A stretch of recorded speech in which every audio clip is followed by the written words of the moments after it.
si Sara Duterte tatakbo bilang Pangulo ng Pilipinas.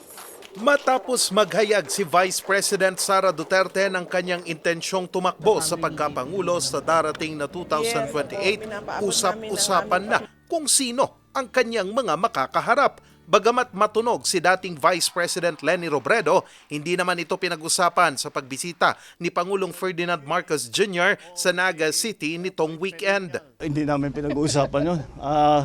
Alam mo, I think the mayor will agree with me na serbisyo muna bago politika. The most political thing that we did today, I wore my pink socks. Pero sa ASEAN Editors and Economic Opinion Leaders Forum ngayong araw, February 24, sa Makati City, kinumpirma ni Pangulong Ferdinand Marcos Jr. na mayroong ilang individual na ang kanyang kinakausap na posibleng maging pambato ng administrasyon sa 2028 presidential elections. Well, we have some people that we are talking to in mind. Many of them actually, some of them have said, no, I do not From want. the cabinet? I'm sorry? Are they from the cabinet? Are they local officials? Are they from the Senate or Congress? You're just like a last light. You're not. But of course, you have to see.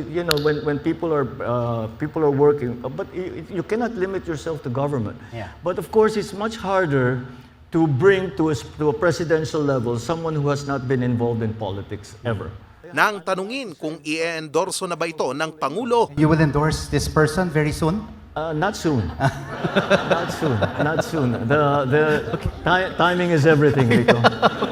pero kung ang Pangulo ang tatanungin, mayroon siyang ilang katangiang hinahanap sa susunod na Pangulo. Well, number one, somebody who understands economics. Because Understands economics. that's the Okay. first thing. That's the life of the person who understands how to create jobs, who understands how to keep the inflation rate down. Those are the kind of people that you need, that we need, are the people who actually are thinking about not politics but how to make the country better.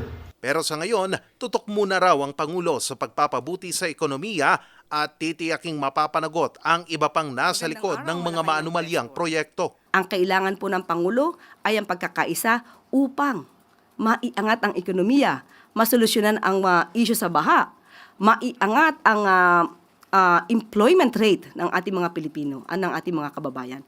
Yan po ang dapat na inuuna na solusyonan ng ating gobyerno. At ang pagkakampihan, hindi po ito napapanahon. Samantala, sinabi naman ni Senador Robin Padilla na handa siyang maging vice-presidente ni VP Sara kung uutusan siya ni dating Pangulong Rodrigo Duterte. Pinag-aaralan din sa ngayon ng Liberal Party kung sino ang kanilang magiging pambato sa pagkapangulo. Charles Nicolimon, RNG News.